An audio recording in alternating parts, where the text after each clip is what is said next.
خوش آمدید ناظرین، ایک بار پھر پروگرام صبح ہدایت میں اور کچھ اگلے سیگمنٹس کی طرف چلتے ہیں، اور نیکسٹ سیگمنٹ ہے چھوٹا عمل عظیم ثواب۔ جی ناظرین، آج چھوٹے عمل عظیم ثواب میں آپ کے سامنے کچھ ایسی چیزیں شیئر کرنا چاہتی ہوں جو کہ آپ کی زندگی میں بارہا وہ جو ہے وہ کام آئیں گی، اور یہ اس لیے کام آئیں گی کہ انسان کی زندگی میں مصیبت اور خوشیاں اور یہ سب ساتھ ساتھ چلتی رہتی ہیں، اور آپ دیکھیں کہ آج کل کے جس طرح کے حالات ہیں تو ہم اکثر مصیبت اور پریشانی اور ایسی مصیبت میں گرفتار بھی ہو جاتے ہیں کہ جس کا حل ہمیں کہیں نظر نہیں آ رہا تھا، اور ایسے بے بس ہو چکے ہوتے ہیں کہ کس طرح اس مصیبت سے ہم نجات حاصل کریں۔ تو اس کے لیے پروردگار آپ کہتے ہیں جب ایسی ہی مصیبت ہو تو ہم کیونکہ ایسے مسلمان ہمیں اس طرف رجوع کرنا ہے جس سے ہماری مصیبت بھی ٹل جائے اور ہمیں ذہنی سکون بھی ملے۔ تو اس کے لیے آپ کے یہ بجائے جاتے ہیں کہ ہم ادھر جائیں پیر مرید ان سے پاسیں، نہیں، یہ ہمارا قرآن شریف جو ہے، یہ ہمارے اہل بیت جو ہیں ہمیں ایسی چیزیں بتا گئے ہیں، اگر ہم اس پہ عمل کریں تو یقیناً ہم ان پریشانیوں سے، ان مصیبتوں سے فوری طور پہ نجات حاصل کر لیتے ہیں۔ تو آج میں بتانا چاہ رہی ہوں کہ اگر کسی کو سخت مصیبت ایسی ہو کہ جس مصیبت میں گرفتار ہو، جیسے ہوتا ہے نا کہ اکثر ایسی اچانک مصیبت آ گئی، آپ بہت پریشان اور اضطراب کی حالت میں ہے کہ کس طرح اس مصیبت سے نکلا جائے، تو اس کے لیے یہ ہے کہ آپ فوراً 2 رکعت نمازیں دیکھیں۔ جب اگر کوئی مصیبت پروردگار کی طرف سے آتی ہے یا کسی وجہ سے جو ہم پہ یہ مصیبت آ جاتی ہے اپنے اعمالوں کی، جس وجہ سے بھی ہم گرفتار ہو جاتے ہیں، تو جب ہم رجوع اس طرف کرتے ہیں تو یقیناً ہماری مصیبت بھی ٹل جاتی ہے۔ تو ہمیں جب مصیبت سے اپنے گھبرانا نہیں چاہیے، کیونکہ زندگی اسی کا نام ہے، اگر اس میں مصیبتیں بھی ہیں، خوشیاں بھی ہیں، لیکن آپ محمد و آل محمد کا اور اس قرآن شریف کا جب آپ سہارا لیں گی تو یقیناً اس مصیبت سے بھی آپ نجات پا لیں گی۔ تو آپ جو ہے بہت ہمت کے ساتھ پروردگار کے حضور 2 رکعت نماز شکرانہ پڑھیے۔ دیکھیں جب مصیبت آتی ہے تو ضرور شکرانہ پڑھیے، کیونکہ پروردگار اس چیز کو پسند کرتا ہے کہ جب وہ مصیبت کے وقت بھی مجھے شکر ادا کر رہا ہے۔ تو یقیناً جب آپ کو کوئی ایسی مصیبت آ جائے، تو ایسی مصیبت میں گرفتار ہو جس کا نکلنا آپ سوچیں کہ نامحال ہو گیا ہے، تو 2 رکعت نماز شکرانہ پروردگار ادا کیجیے، اور اس کے بعد یہ ایک تسبیح ہے، اسے تسبیح کہہ لیجیے یا ورد کہہ لیجیے یا پڑھنا کہہ لیجیے، تو اس کو آپ کو پڑھنا ہے 2162 دفعہ، 2162 دفعہ آپ نے اس کو پڑھنا ہے۔ تو آپ کے ایک ہی نشست کا مطلب یہ کہ ایک ہی دفعہ میں پڑھنا ہے آپ کو فوری طور پہ، یہ نہیں کہ آپ توڑ کے پڑھیں، نہیں، ایک ہی دفعہ بیٹھ کے آپ کو اسے پڑھنا ہوگا۔ یہ ہے کہ رب انی مغلوبا فانتصر، رب انی مغلوبا فانتصر، یہ آپ کو ایک ہی نشست میں ایک ہی دفعہ میں پڑھنا ہوگا۔ سب سے پہلے آپ 2 رکعت نماز شکرانہ پروردگار پڑھیں، اس کے بعد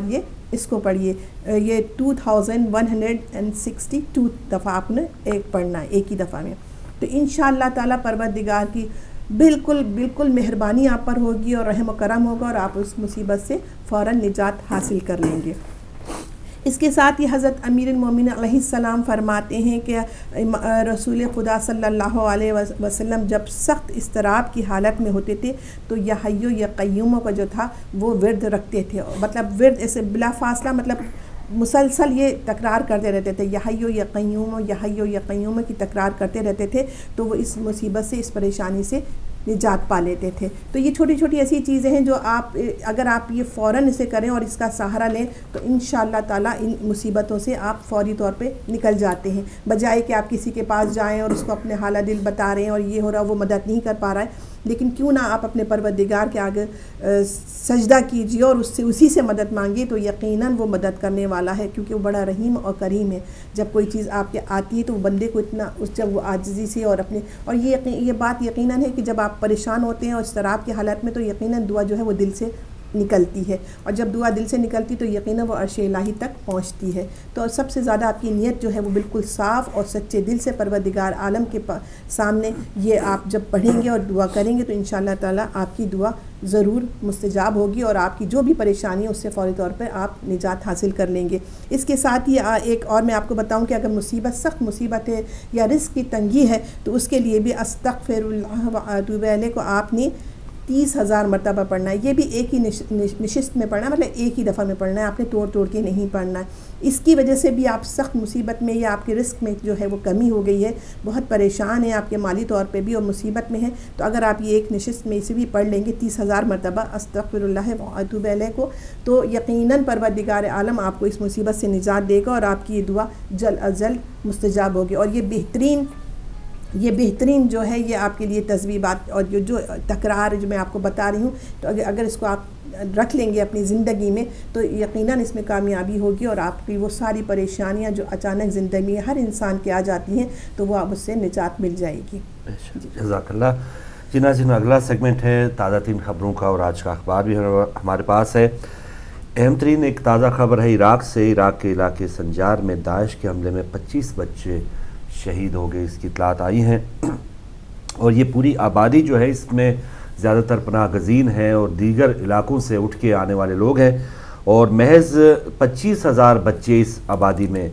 مقیم ہیں، رہنے والے ہیں، جس میں داعش نے حملہ کر کے 25 بچوں کو شہید کیا ہے۔ بہت ہی افسوسناک خبر ہے، اور یہ یونیسیف کے مطابق 25,000 بچے وہاں پر مقیم ہیں اب بھی۔ تو یہ صورتحال آپ کے سامنے کہ ایسی دہشت گرد تنظیم جس کی تمام جو شاخیں ہیں، یا تمام جو ایک کہہ لیں کہ پیچھے سے آشیرواد ہے، وہ بھی بڑی طاقتوں نے ان کے پوری پذیرائی کی، پہلے شام کے حوالے سے شام میں پسپائی ہوئی، تو پھر عراق میں وہ چلے گئے، اور عراق میں یہ صورتحال آپ کے سامنے آ چکی ہے کہ کس انداز سے نہتے لوگوں کو لائنوں میں کھڑا کر کے وہ گولیاں مار رہے ہیں، اور بہت سے علاقوں پہ ان کا قبضہ بھی ہے، لیکن بہت سے علاقوں کو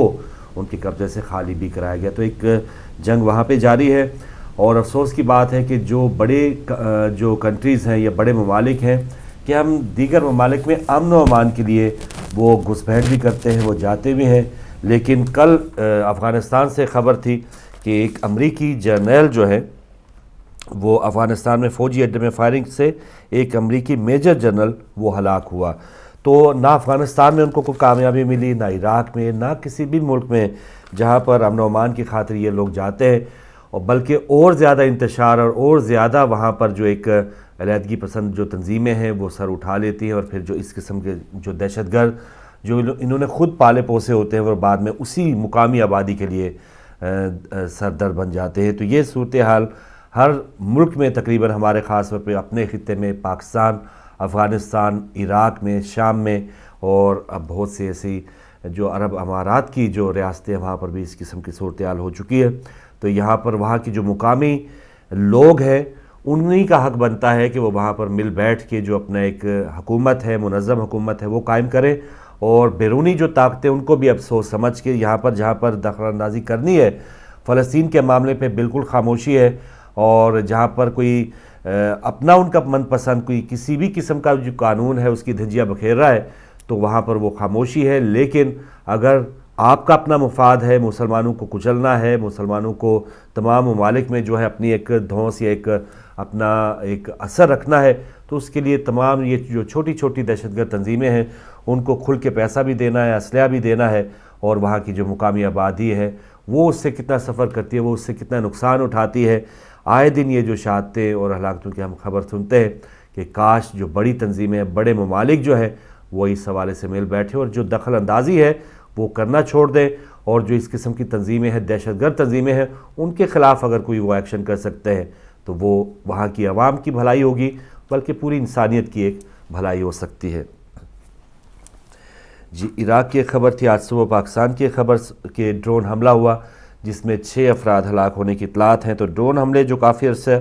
رکے بھی رہے، لیکن ضرب عضب کے بعد یہ ڈرون حملے بھی شروع ہو چکے ہیں۔ تو اس سے ایک تاثر یہ بھی جا رہا ہے کہ جو پہلے ڈرون حملے رکے ہوئے تھے وہ بھی حکومت کی اقدامات کی وجہ سے، پاک فوج کے اقدامات کی وجہ سے تھی، یا کچھ جو ٹائم دیا گیا تھا کہ یہاں کچھ عرصہ ڈرون حملے نہ کیے جائیں تاکہ امن و امان کی جو کوششیں جاری ہیں ان پر کوئی ضرب نہ لگے۔ لیکن جیسے ہی ضرب عضب جو ایک آپریشن ہے وہ شروع ہوا ہے تو امریکی ڈرون حملوں کا ہونا یہ اب یہ دو رائے نہیں ہے کہ پاکستان کی حکومت ویسے اس کی مذمت کی جائے گی دفتر خارجہ کی طرف سے کہ یہ ڈرون حملے نہیں ہونے چاہیے، پاکستان کی جو علاقائی سرحدیں ہیں اس کی سراسر اس کی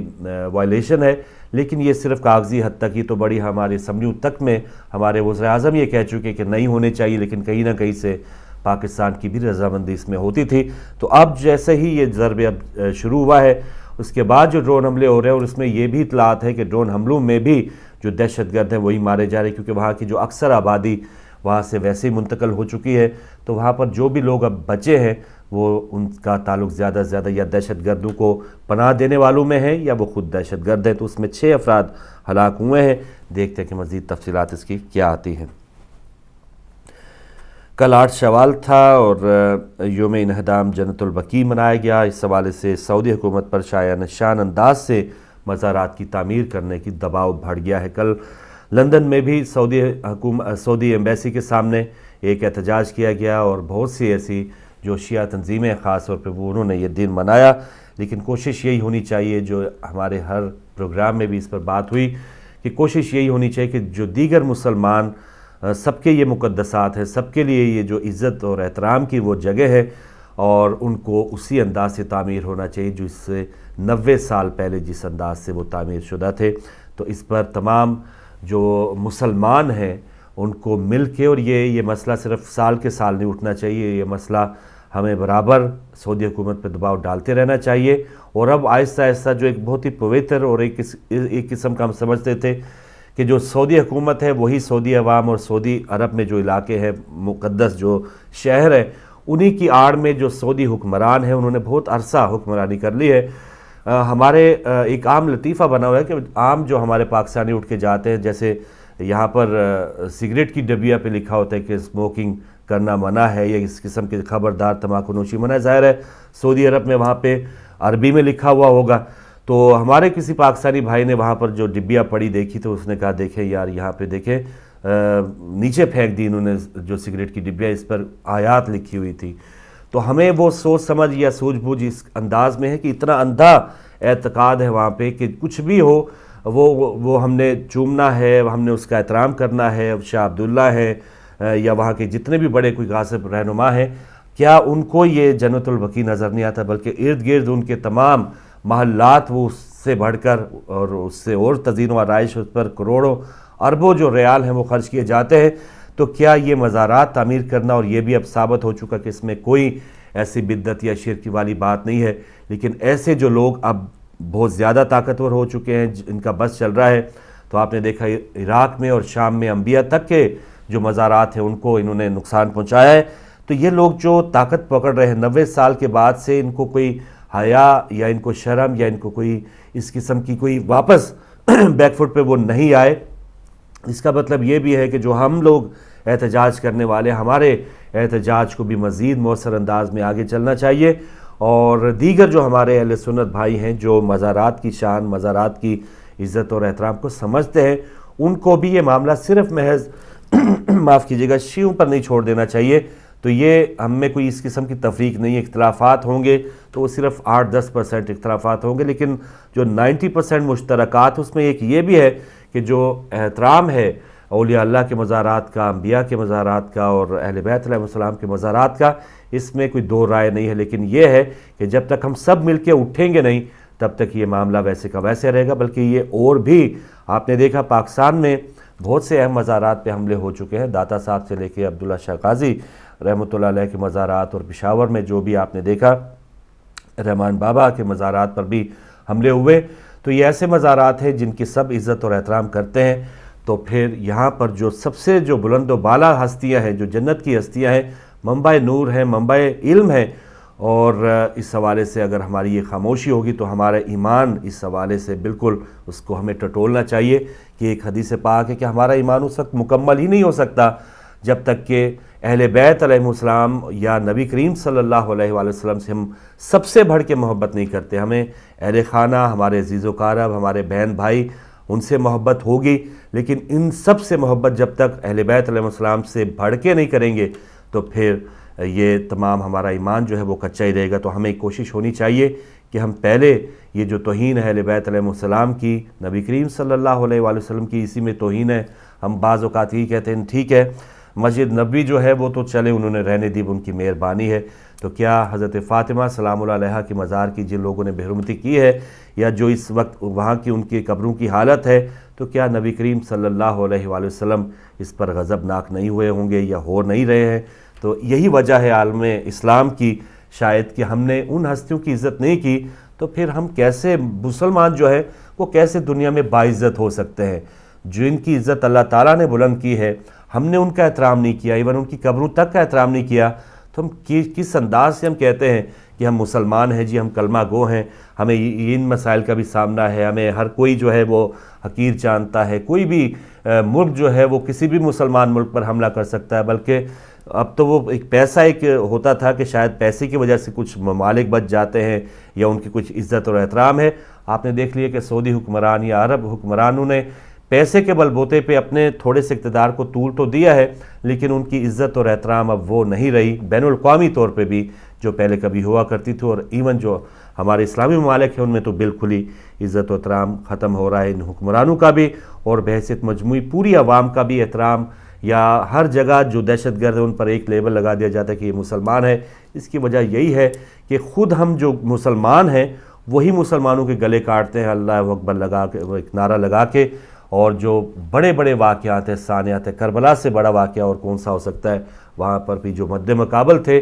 وہ اپنے آپ کو مسلمان کہتے تھے اور کہتے تھے کہ ہم نے جمعہ بھی پڑھنا ہے. تو یہ اس قسم کے اگر مسلمان ہیں اور پھر انہی قسم کے مسلمانوں کی اب بھی معاشرے میں عزت ہوگی اور بہت سے ان کے نام لیوا بھی ہوں گے، تو پھر یہ جو اس وقت صورتحال ہے امت مسلمہ پہ، وہ شاید ہم اس کے پورے مستحق ہیں. اللہ تعالیٰ سے اس حوالے سے معافی مانگنی چاہیے. اور جو لوگ اس وقت یہ شعور رکھتے ہیں کہ یہ واقعی زیادتی ہے، تو پھر ان لوگوں کو بھی اب خاموش نہیں رہنا چاہیے. دونوں اطراف ہیں، جو سوچتے ہیں کہ یہ غلط ہے تو ان کو بھی اپنا یہ انداز تھوڑا سا تیز کرنا ہے، اپنا احتجاج کو اس کا طریقہ کار یا تو بدلنا ہوگا یا مزید مؤثر کرنا ہوگا. اور جو بالکل سوئے ہوئے ہیں یا ان کو کوئی فکر نہیں ہے، ٹھیک ہے مزارات جو ہے وہ مسمار کر دیے جائیں، تو ان کو بھی اپنی آخرت کی فکر کرنی چاہیے. ایک دن انہوں نے بھی قبر میں جانا ہے تو اس کی ان کو خود فکر ہونی چاہیے. تو یہ یوم انہدام جنرل البقیع کے متعلق آپ کی جو یہ خبر تھی وہ شیئر کی، اور اس کے حوالے سے جو ہدایت ٹی وی کے پروگرامز آپ نے دیکھے وہ بھی آپ نے پسند کیے، ای میلز کے ذریعے آپ کے فون کالز آئی،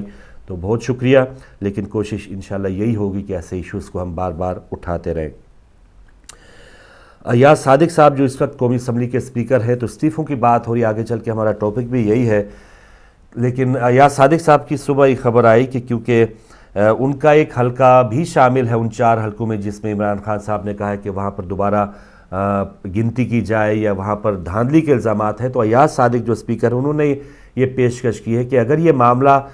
یا یہ جو بھی ایک محاذ آرائی وہ ختم ہو سکتی ہے میرے استعفے سے، تو میں استعفیٰ دینے کو تیار ہوں. تو وہ بھی ابھی تیار ہے. اگر وہ تو یہ چاہتے کہ استعفیٰ دینے سے یہ معاملہ ختم ہو سکتا ہے تو وہ بالکل کسی سے پوچھتے نا. یہ سیدہ واسی صاحبہ نے استعفیٰ دیا ہے تو انہیں صبح 9 بجے انہوں نے ٹویٹ کر دیا کہ اب میں اس حوالے سے مزید اس حکومت کے ساتھ نہیں چل سکتی. تو یہ بھی اس آج کی جو اخبار ہے اس کی بہت بڑی ہیڈ لائن ہے کہ غزہ پر حکومتی پالیسی سے اختلاف، بیرونس سیدہ واسی وزارت سے مستعفی. 4 ہفتے میں 1800 فلسطینیوں کا قتل کسی بھی طرح منصفانہ نہیں، حکومتی پالیسی اخلاقی اعتبار سے ناقابل دفاع ہے. سیدہ واسی استعفیٰ پر افسوس ہے، ان کی کارکردگی شاندار ہے، ترجمان وزیر اعظم کا یہ کہنا. تو یہ بہت ہی ایک نمونہ انہوں نے سیدہ واسی صاحبہ نے ایک دیا ہے یہاں کے ایم پیز پر بھی، کہ بہت سے ایسے ایم پیز ان کے لیے بھی ایسا موقع آتا رہا ہے کہ بعض ایسے قوانین یہاں پہ بنے، لیکن انہوں نے یہ ایکسکیوز دی کہ کیونکہ ہماری یہ پارٹی کی پالیسی تھی اس وجہ سے ہمارے مجبوراً ہمیں بھی اسی طرف ووٹ دینا پڑا. لیکن یہاں پر جو ایک خاتون نے جرأت مندی کا اظہار کیا ہے کہ پہلی برطانوی کیبنٹ میں کابینہ میں ایک پہلی مسلمان خاتون وزیر اور اتنے بڑے عہدے سے انہوں نے استعفیٰ دیا ہے. تو یہ ایک بہت بڑی مثال نہ صرف یہاں کے لیے بلکہ پوری ہمارے اگر انڈیا پاکستان میں بھی اگر دیکھا جائے بڑے بڑے سانحات ہوتے ہیں، بڑے بڑے ایسے معاملات ہوتے ہیں، لیکن ہمارے بہت سے M N As M P As بس جی وہ کیونکہ ہماری تو پارٹیاں ہی بس چند لوگوں کے ناموں سے منسوب ہے، اور ہم نے ان کے بغیر اگر ہم نے ان سے کہیں بھی اختلاف رائے کیا تو نہ ہمارا پارٹی میں مقام رہے گا، نہ وزارت رہے گی، نہ بلکہ پھر آئندہ کی کوئی سیاسی جماعت جو ہے وہ ہمیں اس میں کوئی خاص مقام دے سکے گی. تو یہ تو ہمارا وہاں کا یہ حال ہے. لیکن سیدہ واسی کی استعفے کے بعد بہت سی ایسی خبریں بھی آئی ہیں کہ یہاں کے لوگوں نے بہت زیادہ اس کی پذیرائی کی ہے، نہ صرف مسلمانوں نے بلکہ دیگر جو مذہب کے لوگ ہیں انہوں نے بھی سیدہ واسی کو خراج تحسین پیش کیا. تو یہ 2 قسم کے اطراف ہیں، ایک تو استعفیٰ دے کے وہ اپنے ان کے قد کاٹ میں اور اضافہ ہوا، ایک بین الاقوامی طور پہ جو ان کا ایک سٹانس ہے کہ یہ اب اس انداز میں وہ اس حکومت کا دفاع کرے کہ نہیں جی جو بھی برطانوی حکومت کی اس وقت کی پالیسی ہے وہ بالکل ٹھیک چل رہی ہے، اور فلسطین کے معاملے میں جو ان کی خاموشی اور جو اسرائیل کے معاملے میں ان کا جو ایک سٹانس ہے، اس پر میں بالکل صحیح ہوں، راضی ہوں۔ یعنی خاموشی کا مطلب ہے کہ آپ ان کے ساتھ ہیں، اور انہوں نے خاموشی توڑی، اس کا مطلب ہے کہ یہ ان کے ساتھ نہیں ہے۔ تو یہ ہوتا اصول بھی یہی ہونا چاہیے، اور لوگوں کے لیے ایک پیغام بھی یہی جانا چاہیے۔ اگر آپ خاموش ہیں، کوئی بھی آپ یہ ایک ادارے سے لے کے آپ بڑی حکومتوں وزارتوں تک پہنچ جائے، تو اگر تو آپ خاموش ہیں، اس کا مطلب ہے جو بھی کچھ ہو رہا ہے وہ آپ کی رضامندی اس میں شامل ہے۔ لیکن اگر آپ اس پر کچھ بولتے ہیں، اگر آپ اپنے اظہار رائے کرتے ہیں یا استعفے تک پہنچ جاتے ہیں، تو یہ آپ کا ایک زندہ ہونے کا ثبوت ہے، ایک بااخلاق ہونے کا ثبوت ہے۔ اور اپنے جو بھی اس قسم کے جو مناصب ہمیں ملتے ہیں، ہم تو چمٹے رہتے ہیں، لیکن وہی لوگ زندہ رہتے ہیں، یا یہ منصب سے بڑھ کے میں سمجھتا ہوں یہ صرف اب ٹوری پارٹی کی لیڈر نہیں رہی ہیں، یہ بین الاقوامی طور پہ انہوں نے اپنے قد کاٹ میں اضافہ کیا ہے۔ تو یہ ایسے جیسچرز، ایسی مثالیں یہیں سے ہمیں ملتی ہیں کہ بہت سی، شاید ایک ٹرین جو ہے وہ پٹری سے اتر گئی تھی، تو اٹلی کے ایک وزیر نے استعفیٰ دے دیا، لیکن وہاں پر ثانیات بلکہ روزانہ بم دھماکے ہوتے ہیں۔ ایک کونسلر سے لے کے بڑے ایم این اے، ایم پیز وہ کہتے ہیں کہ ہماری ذمہ داری تو ہے ہی نہیں، یا یہ فلاں صوبے کا کام ہے، یا یہ فلاں صوبے کا کام ہے، کوئی بھی اپنی ذمہ داری قبول نہیں کرتا۔ تو ایسی مثالوں کو دیکھ کے، اور ان لوگوں کو پتہ بھی ہے یہ لوگ یہاں پہ ہی رہتے ہیں، یہ پاکستان میں جو جاتے ہیں، اس وقت جو پاکستان میں جو حکمران ہیں، اکثریت ان میں صرف وہاں پہ حکومت کے لیے وہاں پر موجود ہے، اور جیسے ان کی حکومت ختم ہوگی، وہاں سے ان کا تعلق ناتا ختم ہو جائے گا، وہ یہاں پر آ کر زندگی بسر کریں گے۔ ان کے بچے یہیں پہ رہتے ہیں، ان کو سارا پتہ ہے کہ یہاں کے اسپتالوں میں کیا نظام ہے، یہاں کی پولیس کے کیا اختیارات ہیں۔ یہ نہیں کہ پولیس کسی کے زیر سایہ ہو کہ کہیں بھی جا کے اپنے مخالفین پہ بس چڑھائی کروا دی کہ ان کو گولیاں مار دے، کچھ بھی ہو، ان کو روکنا ہے، تو اس قسم کے کام یہاں پولیس نہیں کرتی۔ تو یہاں ان کے بچوں کو، ان کو خود کو، جب بھی یہ ملک سے باہر بھاگتے ہیں تو ان کو سب پتہ ہے یہاں کے اصولوں کا۔ ہم تو چلے عام لوگ تھے، ہم ابھی پتہ چلتا ہے کہ ہم تو پوری عمر کنویں کے مینڈک ہی رہے کہ ہمیں پتہ ہی نہیں تھا کہ اصل جمہوریت کیا ہے، یا اصل حکمرانی، یا اصل جو ایک لیڈرشپ ہے وہ کیا ہے۔ لیکن یہ جو لوگ سالہ سال سے آتے رہے، ان کی نسلیں یہیں پہ پروان چڑھتی ہیں، تعلیم حاصل کرتے ہیں، خود انہوں نے تعلیم ویسٹ میں حاصل کی ہوئی ہوتی ہے، لیکن جو پاکستان کی سرزمین پہ جیسے یہ لینڈ کرتے ہیں، ان کا دماغ، ان کی سوچ، ان کی سمجھ جو ہے وہ پتہ نہیں کیا سے کیا ہو جاتی ہے، اور اپنے آپ کو جیسے وہ کہتے ہیں کہ بادشاہ سلامت سمجھنے لگتے ہیں، اور ہمارے جو عوام ہے وہ ان کے سامنے ایک کیڑے مکوڑوں کی حیثیت رکھتے ہیں۔ تو یہ سوچ اور سمجھ جب تک ہمارے حکمرانوں میں چینج نہیں ہوگی، غلط کو غلط نہیں کہیں گے، تب تک یہ معاملہ اسی طرح رہے گا۔ ایک اگلی خبر سناؤ، امت مسلمہ کی بات ہوئی تو اسلامی ممالک کی تنظیم جو ہے ان کے سیکرٹری جنرل نے نواز شریف صاحب سے ملاقات کی ہے، اور فلسطینیوں کی شہادت پر دکھی ہیں۔ یہ کہا ہمارے وزیر اعظم صاحب نے، امہ کے اتحاد کے لیے OIC کی حمایت کرتے ہیں۔ تو یہ وہی معاملہ ہے کہ وہ آئی سی، وہ گئی سی، وہ چلی گئی سی، یہ اس قسم کا ہے کہ اس میں کیا حقیقت ہے، یہ کیا وزن ہے اس میں OIC میں، جو 56-57 ممالک اس کے اراکین ہیں، اور اس کے بہت بڑے بڑے ممالک جو پوری دنیا میں تقریباً بہت زیادہ جو تیل سپلائی ہوتا ہے وہ یہ اسلامی ممالک کے ہی وجہ سے اور ان کی باؤنڈری سے نکل کے دیگر جو ممالک ہیں ہم دیکھتے ہیں وہ ترقیاں کر رہے ہیں، بلکہ اب تو ان کے تیل کے کنوؤں پہ زیادہ تر قبضہ بھی ہو چکا ہے، بین الاقوامی طور پہ کچھ ایسے معاہدے ہو چکے ہیں کہ ویسے نام کیا تو عملداری انہی ممالک کے پاس ہے، لیکن جو وہاں کا زیادہ تر جو پیسہ ہے وہ بیرونی کمپنی اس میں وہ ملوث، انہوں نے پورے ایک اپنے سمجھ لیں کہ پنجے گاڑ رکھے ہیں۔ تو یہ معاملہ ہے OIC کا کہ نواز شریف صاحب اور ان کے سیکرٹری جنرل کی ملاقات ہوئی ہے، اور ایک ہلکی سی ایک بات کر دی گئی ہے کہ فلسطینیوں کی شہادت پر دکھی ہیں۔ اجلاس تک بلانے کے حوالے سے کوئی بات نہیں ہوئی کہ یہ 56-57 جو ممالک ہیں وہ ایک جگہ اکٹھے ہو اور ایک قرارداد کے طور پہ ہی چلیں، کوئی مانے یا نہ مانے وہ بھی بات کی بات ہے، لیکن ایک قرارداد جو پہلے ہوتی رہی ہیں کہ چلیں سربراہی کانفرنس ہوئی ہے، وہاں پر ایک اعلامیہ جاری کیا گیا ہے کہ ابھی فلسطین کے جو مسائل ہیں اور فلسطین پہ اگر حملہ کیا گیا تو وہ امت مسلمہ پر حملہ تصور کیا جائے گا۔ تو اگر اس قسم کا کوئی بیان دینے کے قابل ہی نہیں ہے ظاہر ہے تو پھر وہ کس انداز سے وہ اکٹھے ہوں، اور اب تو وہ ہوتے ہوتے پہلے کبھی سنتے تھے کہ یہ OIC کا اجلاس ہوا فلاں ملک میں یا فلاں اعلامیہ ہوا ہے، اب تو اس کی حقیقت آپ سب کے سامنے آ چکی ہے کہ اب تو اجلاس تک ہونے کے لیے بھی کوئی بھی رضامند نہیں ہوگا، اور آگے چل کے وہ کیا اعلان کریں گے جب ان کے آقا جو ہے وہ ناخوش ہو اس کسی بھی بات پہ۔ تو نواز شریف صاحب جو ہے وہ کس انداز سے فلسطینیوں کی کھل کے حمایت کر سکتے ہیں کہ جب جو فلسطین میں کام کروانے والے ہیں وہ بھی ان کے آقا ہیں، اور جو اس قسم کی تمام جو دہشت گردی میں دیگر ممالک ملوث ہیں انہوں نے خود وہیں پہ بھاگ کے جانا ہوتا ہے، تو یہ کیا کس انداز سے وہ اس قسم کا کر سکتے ہیں؟ یہ بھی ان کی بہت بڑی ایک ہمت تھی کہ انہوں نے وہاں پر یہ بیان دیا ہے کہ وہ دکھی ہیں، لیکن اس دکھ کے بعد انہوں نے کیا بحیثیت وزیر اعظم کیا سٹیپ لیے ہیں یہ کچھ بھی نظر نہیں آ رہا، نہ صرف نواز شریف صاحب کی طرف سے بلکہ پوری دنیا کے جو اس وقت قائد ہیں اس حوالے سے ہمیں کچھ نظر نہیں آ رہا ہے کہ انہوں نے کچھ سٹیپس لیے ہیں کہ ہم نے اب یہ فلسطینیوں کی حمایت میں یہ کام کیا ہے، اس حوالے سے کوئی خبر نہیں ہے۔ جی، اور کچھ دیگر خبروں میں اسلام آباد میں فوج بلانے کا کوئی سیاسی پس منظر نہیں ہے، یہ چودھری نثار صاحب نے قومی اسمبلی میں کہا، تو اب تو یہ بھی بات ایسے ہی ہے کہ قومی اسمبلی میں چودھری نثار صاحب جو بھی کہتے ہیں وہ بالکل جھوٹ ثابت ہوتی ہے۔ ہم رحمان ملک صاحب کو کہتے تھے کہ وہ جیسے ایک بار ذوالفقار مرزا صاحب نے کہا کہ وہ اگر کہہ رہے ہو نا کہ میں سیب کھا رہا ہوں تو یہ سمجھے وہ کیلا کھا رہے ہیں، یعنی ان سے بالکل الٹ کوئی نہ کوئی چیز سوچیں۔ تو میں سمجھتا ہوں رحمان ملک صاحب کا ریکارڈ بھی چودھری نثار نے توڑ دیا ہے، وہ کچھ بھی کر لے کہ اسلام آباد میں کوئی چڑیا بھی پر نہیں مار سکتی، اتنے سیکیورٹی کے انتظامات ہیں۔ اگلے دن وہ سکندر والا معاملہ ہوگا کہ ایک بندہ بندوق لے کے کھڑا رہا اور پوری جو انتظامیہ وہ مفلوج ہوگی۔ پھر نثار صاحب نے کہا کہ اب چلے جو ہوا سو ہوا، اب جو ہے وہ معاملہ بالکل اسلام آباد جو ہے وہ ہمارے کنٹرول میں ہے، تو اسلام آباد کچہری والا معاملہ ہو گیا، اس کے بعد پھر اسلام آباد فروٹ منڈی والا معاملہ ہو گیا، اور پھر اس قسم کے معاملات ہو رہے ہیں۔ اب اس وقت انہوں نے کہا ہے کہ کیونکہ 14 اگست کو کچھ ایسے معاملات وہاں پہ ہونے والے ہیں، گو کہ انہوں نے کہا کہ کوئی سیاسی پس منظر نہیں ہے، لیکن جیسے اسی پروگرام میں ہم پہلے بھی بات کر چکے کہ یہ ایک سازش بھی ہو سکتی ہے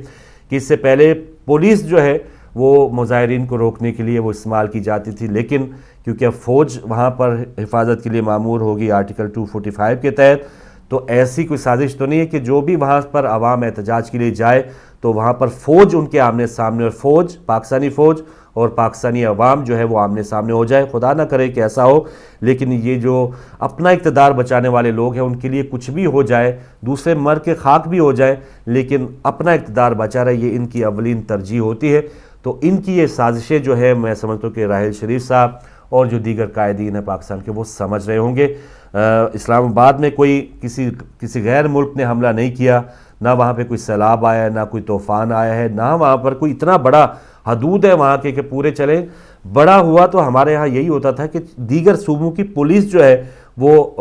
وہاں پر منگوا لی جاتی، تو خاص طور پر پنجاب کی جو پولیس ہے وہ وہاں پر بلائی جاتی تھی، لیکن فوجی وہاں پر بلانے کا ایک کیا اس میں منطق ہو سکتی ہے، اور وہ بظاہر کہہ رہے ہیں کہ سیاسی پس منظر نہیں ہے، لیکن اب دیکھیں کہ آنے والا وقت کیا بتاتا ہے۔ 14 اگست کے معاملے میں عمران خان کا کہنا ہے کہ اب جو وقت ہے وہ بالکل ختم ہو گیا، مذاکرات کا وقت ختم ہو گیا، اور نواز شریف فوری استعفیٰ دیں، نئے انتخابات کا اعلان کرائیں اور پھر نیا الیکشن کمیشن بھی تشکیل دیا جائے۔ تو دیگر جو معاملات ہیں، جو سابق صدر زرداری صاحب تھے ان کے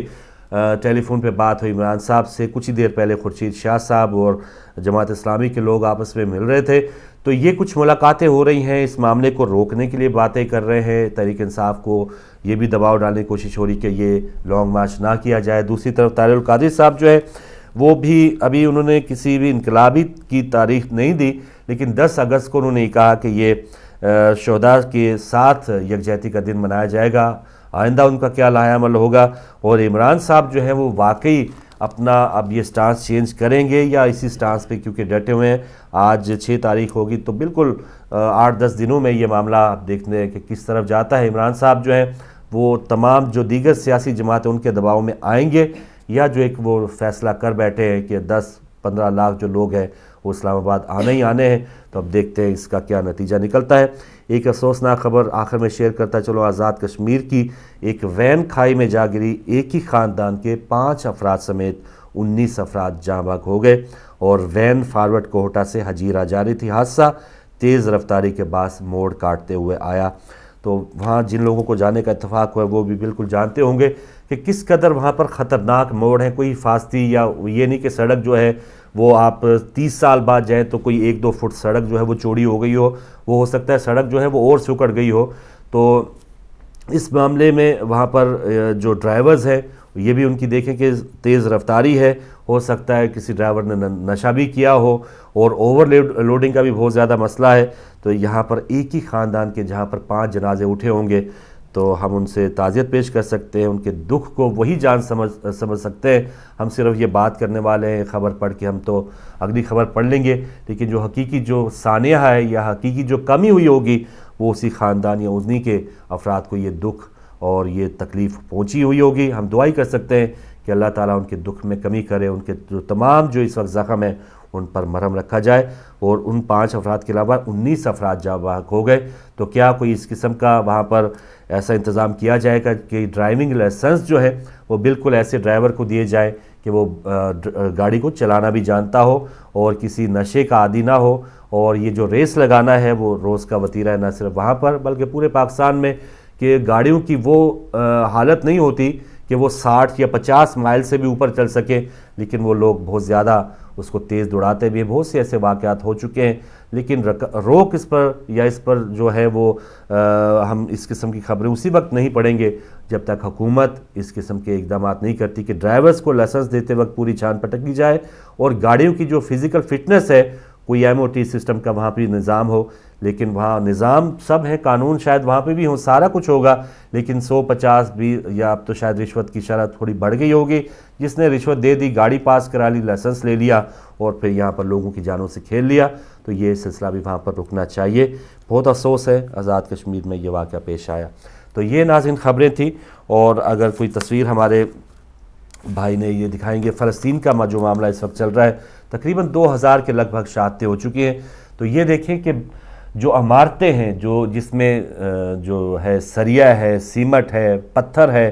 ان عمارتوں کا کیا حال ہے جو بمباری کے بعد آپ نے دیکھا ہے شکستہ ہو چکی ہیں. تو یہاں پر انسانی جانوں کا کیا حال ہوا ہوگا, کس انداز کے زخم ہوئے ہوں گے اور کس قسم کی ہلاکتیں یا شہادتوں کے بعد ان کی ڈیڈ باڈیز ہوئی ہوں گی. تو یہ بالکل نہتے لوگ ہیں یہاں پر. یہ جو بلڈنگز آپ دیکھ رہے ہیں کوئی فوجی چھاونیاں نہیں, یہاں پہ نہتے لوگوں کی رہائشی کالونیاں ہیں جہاں پر یہ بم برسائے جا رہے ہیں, اور ابھی بھی یہ سلسلہ رکا نہیں ہے. تو یہ بس اللہ تعالیٰ